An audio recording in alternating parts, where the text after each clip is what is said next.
అండి, అందరికీ నమస్తే. నేను మీ వెంకటరమణ కిచెన్. ఈరోజు మన వీడియో ఏమంటే బంగాళదుంప కోడిగుడ్డు పువ్వు టమాటాతో ఈ విధంగా చేసుకుంటే చాలా అంటే చాలా సూపర్గా ఉండిద్ది ఈ కూర. ఒక్కసారి తయారు చేసే విధానంలోకి వెళ్దాం.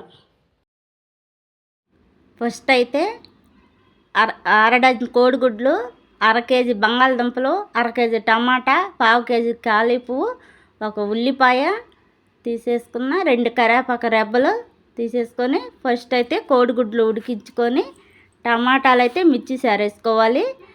పొయ్యి మీద కళాయి పెట్టి 4 చెంచాలు ఆయిల్ వేసి పోపు గింజలు అన్నీ వేసి ఆవాలు మెంతులు ఇవన్నీ వేసి ఎండుమిర్చి అన్నీ వేసి ఎర్రగా వచ్చింది ఫ్రై చేసుకోవాలి. 2 పలావ్ ఆకులు వేయాలి.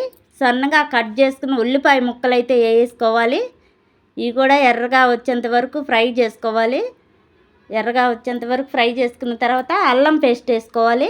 కచ్చా పచ్చా దంచుకున్న అల్లం పేస్టు అది కూడా ఎర్రగా వచ్చేంత వరకు ఫ్రై చేసుకోవాలి. 1 చెంచా పసుపు, 3 చెంచాల కారం, 3 చెంచాల కారం వేసేసాం కదా, ఇదంతా కలిసేంత వరకు ఈ విధంగా కలుపుకోవాలి. ఫైనల్గా అయితే ఫ్రై అయిపోయి కొంచెం కరివేపాకు వేసేద్దాం. కరివేపాకు వేసుకున్నాక ముందు బంగాళదుంపలు వేసేసి తర్వాత పువ్వు ఈ కొంచెం వేడి నీళ్ళల్లో చిటికెడు పసుపు చిటికెడు సాల్ట్ వేసి ఈ వేడి నీళ్ళల్లో 20 నిమిషాల నుంచి తీసేసుకోవాలి. అందులో పురుగు ఏమన్నా ఉన్నా చచ్చిపోతాయి అన్నమాట. శుభ్రం క్లీనింగ్ అయితే ముందుగా ఉడికించుకున్న కోడిగుడ్లు వేసేద్దాం.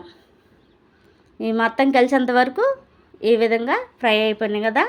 మిర్చి సారేసుకున్న టమాటాలు పులుసు అందులో వేసేసి ఇది మొత్తం కలిసేంత వరకు ఈ విధంగా కలుపుకొని రుచికి సరిపోయిన ఉప్పు వేసుకొని ఒక హాఫ్ గ్లాస్ అయితే వాటర్ పోసి ఒక 20 నిమిషాల పాటు ఉడికించుకోవాలి. ఈ మొత్తం కలిసేంత వరకు కలుపుకొని ఉడికించుకోవాలి. ఫైనల్గా అయితే ఉడికింది. 1 చెంచా గరం మసాలా, 1 చెంచా ధనియాల పౌడర్, చిటికెడు ఇంగువ, మెంతాకు పొడి, ఫైనల్గా పచ్చి కరివేపాకు మళ్ళీ పైన ఈ విధంగా చల్లేసుకోవాలి. కొత్తిమీర అంటే వేసుకోవచ్చు. ఫైనల్గా అయితే కూర అయితే రెడీ అయిపోయింది.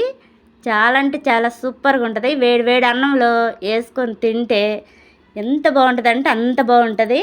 నచ్చితే మీ ఫ్రెండ్స్ అందరికి షేర్ చేసి నాకు సపోర్ట్ చేసి లైక్ చేయండి. బాయ్.